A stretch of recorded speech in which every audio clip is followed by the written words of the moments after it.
खुदा यसु मसीह के मुक़द्दस जलाली और बाबरकत नाम में आप सबको पास्टर नज़ीर मसीह का सलाम पहुँचे। हम आज सैबत स्कूल जो लेसन क्वार्टरली है उसका 10वां सबक जो है आपके साथ बांटना चाहते हैं। और ये 10वां सबक जो है वो ये है कि इब्लीस शैतान की आखिरी चाल, इब्लीस या शैतान जिसे कहा जाता है उसकी आखिरी चाल। और आज हम कलाम मुक़द्दस में से ये जानने की कोशिश करेंगे। This is very very tricky one, और इसमें से हमें बहुत ही तवज्जो के साथ समझना और जानना है। और खुदावंद ने के फजल से हम इसे बड़े अच्छे तरीके से समझने की कोशिश करेंगे। कलाम मुक़द्दस में ये बात पाई जाती है कि अमसाल की किताब और उसके अमसाल की किताब के 14वें बाब की 12वीं आयत में ये बात पाई जाती है कि एक ऐसी राह है जो इंसान को सीधी मालूम होती है, लेकिन उसकी इंतहा में मौत है। बाइबल मुक़द्दस में दो रास्तों का जिक्र है। एक रास्ता कहा गया है सुकड़ा, मत्ती की इंजील के 7वें बाब में पाया जाता है, और एक रास्ता जो है वो कहा गया है कुशादा। और जो सुकड़ा रास्ता है या जो तंग दरवाज़ा है उसमें से चंद ही लोग जो है ना वो जा पाएंगे, क्योंकि उसके लिए हिम्मत, ईमान, उसके लिए आपको बर्दाश्त करना और खुदावंद में कायम रहना है। एक मिसाल साइबर स्कूल में दी गई कि टेलीनॉर जो है ना एक बुखार वाली गोली है। वो बुखार वाली गोली में किसी ने मिलावट करके ऐसे कर दिया कि जैसे जहर डाल दिया, और जो लोग और बच्चे बुखार वाली गोली खा रहे थे, बुखार उतरने की बजाय वो हॉस्पिटल जा रहे थे, और हॉस्पिटल जाने के साथ साथ ही वो मौत का मुंह देख रहे थे।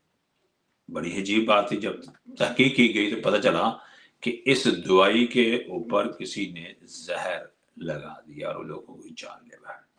यीशु मसीह के पास हमारी जानलेवा बीमारी का इलाज है, और वो इलाज जो है वो हमेशा की जिंदगी यीशु मसीह में ईमान के साथ है।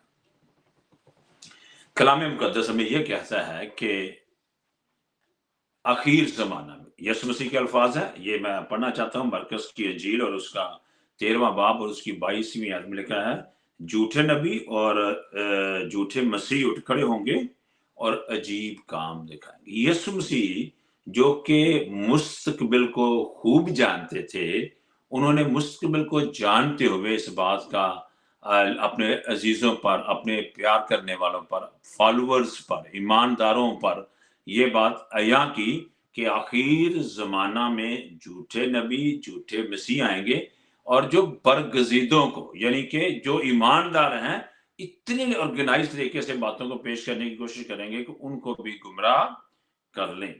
तो मुमकिन यह है कि ये जो बरगजीदा है ये कौन है? जैसे मैंने कहा, ईमानदार हैं, जो ईमान लाए, जो खुदावंद की पैरवी करते हैं और जो उसके साथ पुख्ता ईमान में रहना चाहते हैं। तो कलाम मुक़द्दस में ये बात बड़ी ही वाज़ेह है कि बरगज़ीदा को खुदावंद लेने के लिए, जो मत्ती की इंजील के 24 बाब की 31 आयत जब देखते हैं तो बरगज़ीदा लोगों को लेने के लिए वो आसमान से आ रहा है। यह लिखा है कि बरगज़ीदा, ईमानदार जो बड़े यीशु में हैं, उनको भी वर्गलाने की या उनको धोखा देने की जो सलीयत है वो उनमें पाई जाती है।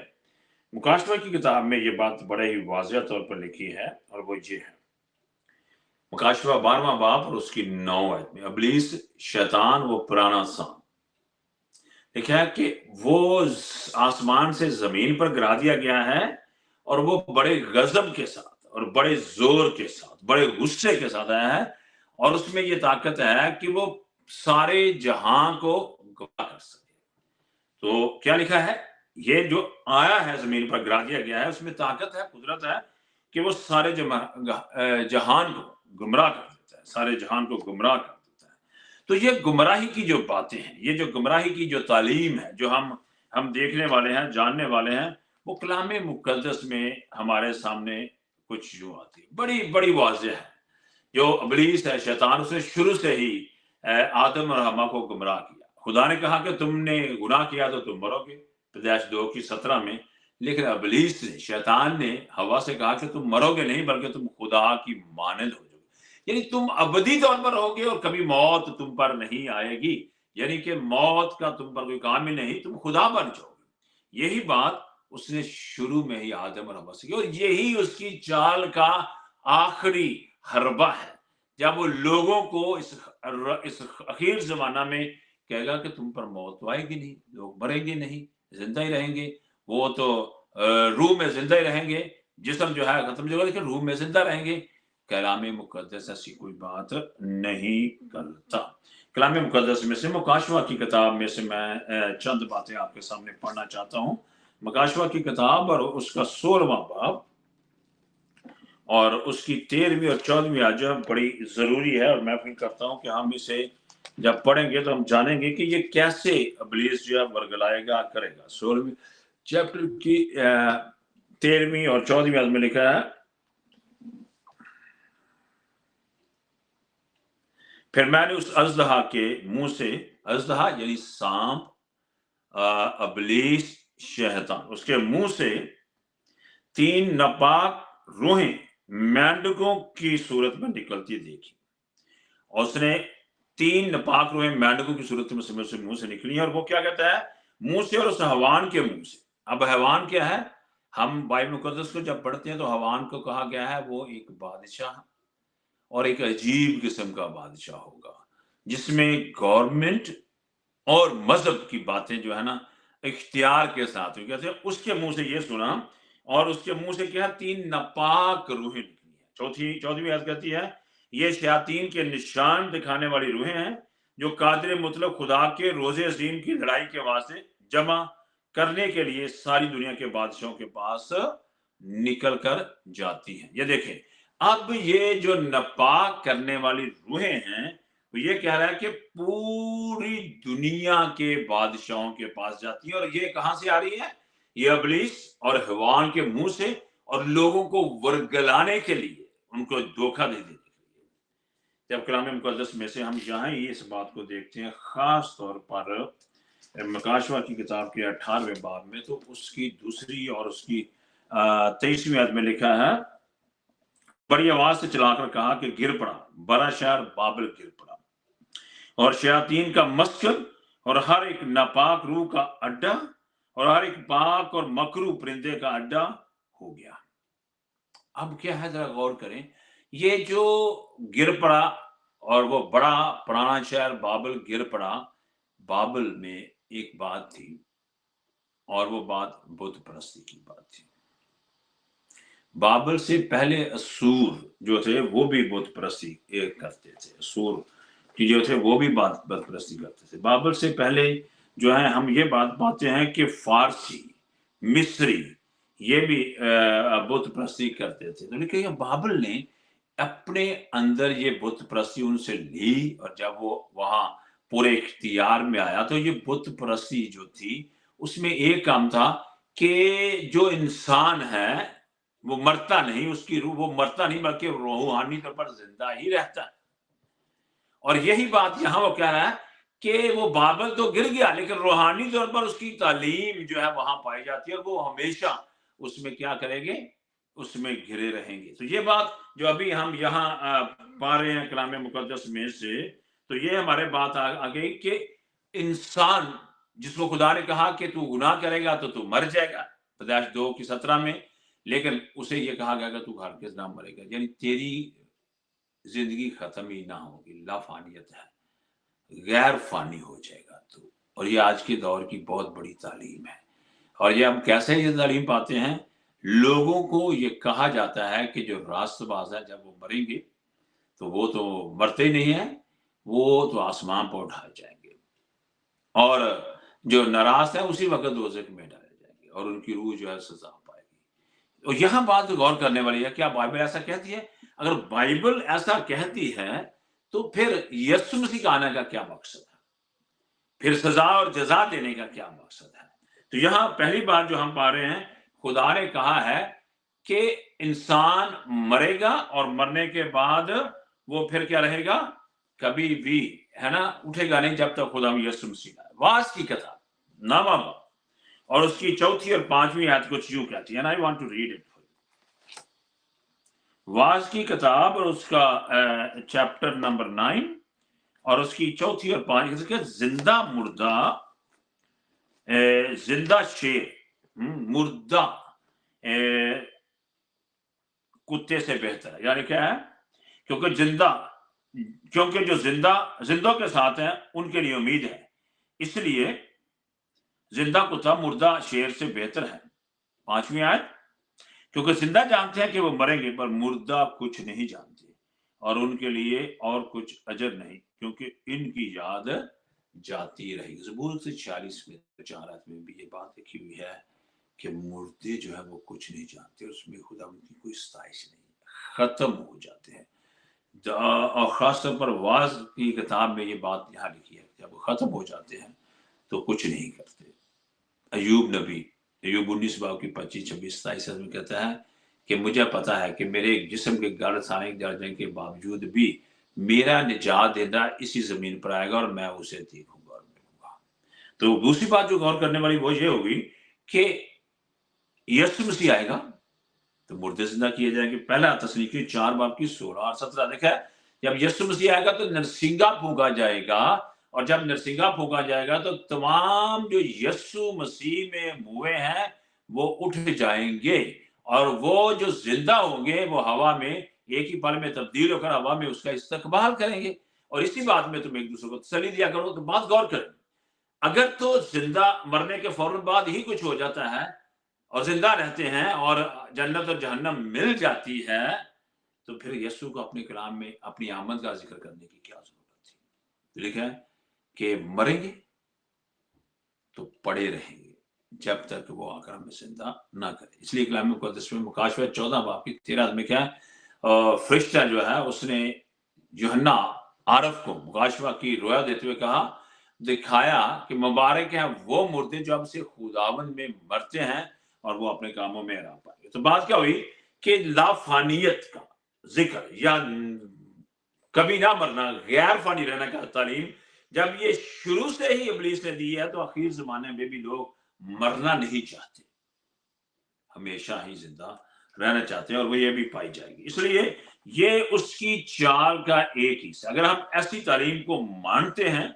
ऐसी तालीम को हमने अपनी जिंदगी में अपनाया हुआ है और ऐसी तालीम का हमने हिस्सा है, तो याद रखें ये खुदावंद की तरफ से नहीं है, ये तो इब्लीस की तरफ से है। अगर ये इब्लीस की तरफ से है तो हमें इससे दूर भागना है।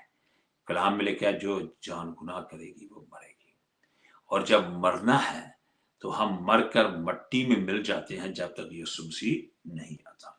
दूसरी बात जो है, वो जो दूसरी चाल आखिर जमाना में वो खेलता है और चलाता है, वो है सूरज देवता की पूजा करना। सूरज देवता की पूजा करना, प्रस्तुत करना, उसको मरकज है, और ये मरकज शुरू से ही आ रहा है। मिस्र ने, असूर ने, फारस ने, यकीनी तौर पर बाबल ने भी सूरज को देवता माना और उसकी प्रस्तुत और इबादत करते थे, क्योंकि हिजकिय्याह नबी और दानियल नबी दोनों कंटेम्पररी थे, दोनों एक ही वक्त के नबी हैं। दानियल जो था उसका काम महल में नबूवत करना और महल में रहना था, लेकिन जो हिजकिय्याह था वो लोगों में रहता था। और जब हम इस बात को देखते हैं तो वो ये देखते हैं कि बाबल में रहते हुए खुदावंद के लोग, हिजकिय्याह 8 बाब में पाई जाती है ये बात, वो क्या करते हैं, हैकल की तरफ पीछा कर लेते हैं और सूरज देवता की पूजा कर रहे हैं। उनके असर के नीचे आ गए और उन्होंने उस बात को माना जो गलत है, जो कलाम की तालीम नहीं है। यानी उन्होंने बाबल को और उसकी तालीमात को मना लिया। और आखिर जमाना में भी ऐसा ही है। आखिर जमाना में भी लोग जो हैं वो खुदा की बात से दूर हटकर जो रस्मात और तालीमात इंसान देते हैं उसकी तरफ चले जाएंगे। और लेकिन खुदावंद कहता है कि उनकी मैं तबाही और बर्बादी करूंगा। दूसरा सलातीन 23 बाब की 5 और 11 में हमें मिलता है। तो यहाँ कलाम मुकद्दस में जो बात है, यहाँ लिखा है सूरज की पूजा को आलमगीर सतह पर इसलिए मनाया जाता था क्योंकि उसे कॉन्स्टेंटीन का रहबर اور محافظ سمجھا تھا۔ کانسٹنٹین جو ہے وہ روم کا بادشاہ تھا، اور اس روم کے بادشاہ نے 321 عیسوی میں قانونی طور پر سنڈے، جو کہ سورج کا دن کہا جاتا ہے، اس دن لوگوں کو تعطیل دی، چھٹی دی، اور کہا کہ آرام کرو اور اپنے دیوتاؤں کی پرستش کرو۔ اور یہاں سے ہم یہ دیکھتے ہیں کہ یہ حکم اس نے صادر کیا، اگرچہ کہ یہ بہت سٹرکٹلی طور پر وہاں نہیں مانا جاتا تھا، لیکن یہ وہاں سے آتا اور آہستہ آہستہ یہ چرچ کا حصہ بن جاتا ہے۔ بائبل مقدس اتوار کے دن کی عبادت کو کہیں پروموٹ نہیں کرتی کہ اس دن خدا کو مانا جائے، بلکہ سبت کو۔ نہ ہی بائبل مقدس یسوع مسیح کے جی اٹھنے سے اتوار کو سبت بناتی ہے، بلکہ سبت پیدائش پر پوری کائنات کو دیا گیا، اور وہ پیدائش دوسرے باب کی پہلی 3 آیات میں اسے مقدس کرایا گیا اور اسے لوگوں کے لیے، پھر اسے حکم میں ڈال کر خدا نے چوتھے حکم میں کہا کہ یاد کر کے تو سبت کا دن پاک مان۔ اور جب ہم ابراہیم کی نسل اور اس کے وعدے کیے ہوئے فرزند ہیں یسوع مسیح میں، تو یہ آج ہم پر بھی لازم ہے کہ ہم بھی خدا کی اس بات کو مانیں۔ کلام مقدس میں جب ہم اس بات کو دیکھتے ہیں تو یہاں پروٹسٹنٹ کلیسیا کا ایک بہت ہی بڑا رہنما، اور اس نے کہا ہے، جس کا بیپٹسٹ چرچ کا جو مینول عقیدوں کی بات لکھ رہا تھا، اس نے کہا کہ وہ یوں فرماتا ہے، تحریر کرتے ہوئے کہا، افسوس کی بات ہے کہ اتوار بت پرستی کی نشان سے دگا ہوا ہے، پھر اس سورج کے نام سے منسوخ کیا جاتا ہے، اس کے بعد اسے پوپی برگشتگاہ میں اپنایا اور منظور کیا جاتا ہے، اور پھر پروٹسٹنٹ کلیسیوں کو ان کی روایت اور وراثت بنا کر سونپ دیا گیا۔ اب کیا کہہ رہا ہے پروٹسٹنٹ کلیسیا کو؟ یہ کہاں سے آ رہا ہے؟ یہ ہم دیکھا، یہ کہہ رہا ہے کہ یہ اتوار کی پوجا ہے، سورج کی پوجا ہے، خدا واحد کی اور خدا کی جو خالق ہے اس کی پوجا نہیں ہے۔ تو یہاں سے یہ روم سے پوپیت میں، اور پوپیت سے تمام پروٹسٹنٹ چرچوں میں چلا گیا۔ اور یہ کون لکھ رہا ہے؟ ایک بیپٹسٹ چرچ کا منسٹر، اس کا نام ہے ڈاکٹر ایڈورڈ ہلسول۔ تو وہ یہ بات لکھتا ہے۔ تو پھر بات کیا ہوئی؟ دیکھیں، انہیں سچائی کے وسیلہ سے مقدس کر، ان کو شاگردوں کو، جب یسوع مسیح کلام کر رہے تھے اور دعا کر رہے تھے، آخری دعا کو کہتا ہے انہیں سچائی کے وسیلہ سے مقدس کر کے وہ تیرا کلام صحیح۔ اگر بائبل سچائی ہے اور بائبل سچائی ہے اور اس میں یہ بات پائی جاتی ہے، تو بائبل کی تعلیم ہمیں یہ سکھاتی ہے کہ ہمیں سچائی کی طرف آنا ہے۔ حزقیل کتاب، حزقیل اسی وقت کا نبی تھا، اس کا 20ویں باب کی پہلی 20 ہے، 12ویں اور 20ویں خاص طور پر یہ کہتا ہے کہ خداوند کے ساتھ منسلک ہونا اور اس کی وفاداری کرنا، سبت کو ماننا، کیونکہ وہ خدا اور انسانوں کے درمیان کا نشان ہے، کہ جہاں سے ہم خدا خالق کو مانتے ہیں کہ وہ ہمارا خالق ہے اور اس کی تعلیمات کو مانتے ہیں۔ جب پہلا کرنتھیوں 10 باب کی 11ویں آیت میں پولس کہتا ہے کہ یہ جو باتیں دنیا میں پہلے ہوئی، کلیسیا اسرائیل کے ساتھ پہلے ہوئی تھی، ان کے لیے عبرت تھا، لیکن ہمارے لیے، میرے اور آپ کے لیے اس لیے ہے کہ ہم اخیر زمانہ میں نصیحت پائیں اور اس سے بچ جائیں۔ عزیزو، کلام مقدس ہمیں یہ کہتا ہے کہ خدا نے ہم پر فضل کیا ہے۔ فضل اس لیے نہیں کیا کہ ہم ہٹ درمی کریں اور اپنی مرضی کریں، فضل اس لیے کیا ہے کہ ہم خداوند کی مرضی کو بجا لائیں اور اس کو پورا کریں۔ تو اس لیے یہاں کلام مقدس میں لکھا ہے 17ویں باب مکاشفہ کی، جو عورت تھی ارغوانی لباس پہنے، کرمزی رنگ کا سے ملوث، اور وہ جو اس کی عبادت ہے وہ سبت نہیں ہے، اس نے وہ عبادت اتوار کے دن، اور اس کی اس عبادت کی وجہ سے کیا ہوا؟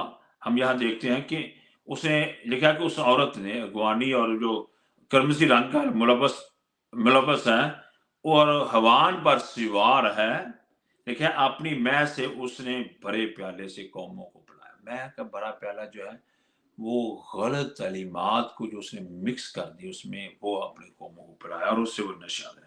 یہ بائبل میں، یہ میں بائبل کی باقاعدہ اور تعلیم اور اس کی عقائد کی بات کرتی ہے جو سکھایا جاتا ہے۔ تو اس لیے یہاں ایک بات اور آ گئی، اب جو حقیقی سبت ہے، حقیقی راستہ ہے، وہ اس کو چھوڑ کر لوگ जो इतवार का दिन है, जो हकीकी सहबत नहीं और जो ना ही और बाइबल मुकद्दस से सपोर्ट करती है उसको मानते हैं।